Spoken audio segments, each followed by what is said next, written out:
For the Ohio Farm Bureau, I'm Ty Higgins. It's been a busy week in Columbus. Evan Callicoat is Director of State Policy with Ohio Farm Bureau. Getting a lot done in Columbus this week, in particular something we've been working on at Farm Bureau for a long time. House Bill 95, legislation for new and beginning farmers. Tell us what it's all about and why it was so important we got this through. Yeah, so like you said, we've been working on this, I think, for about the last 5 or 6 years. Kind of a 30,000 foot view of it.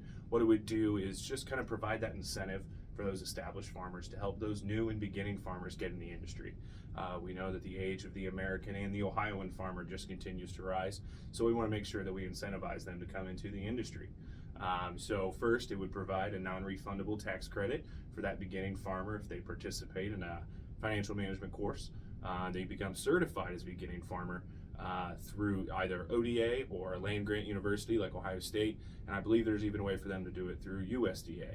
And then it would also provide an incentive for the established farmer that they are able to obtain a tax credit either through the sale, rent, or kind of a share rent agreement for them. So it kind of provides an incentive for both sides, and we think it just really helps, like we say, get kind of those beginning farmers into the industry. Something we're working on now for a couple of years. Testimonies, many of them in Columbus, ever since 2019 for House Bill 95. So something we're very happy to get through to help those younger farmers get into the industry here across the Buckeye State. House Bill 397.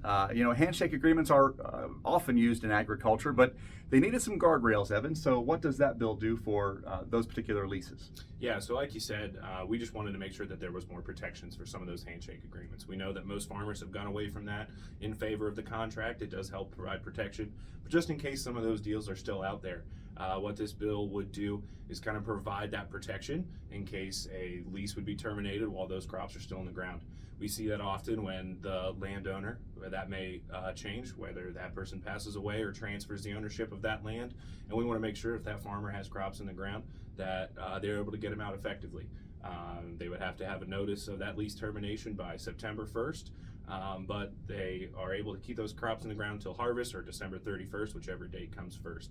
Just kind of providing to make sure that protection, if those things happen, that our farmers can still get their crops out of the ground. And last but not least, House Bill 440 about the AgLink program, something that farmers across Ohio have used for many years now, but it got a little shot in the arm. Yeah. So what this does, House Bill 440 would take away the $150,000 cap that is currently on that. We all know, I don't know any farmers that have any operating loans as low as $150,000.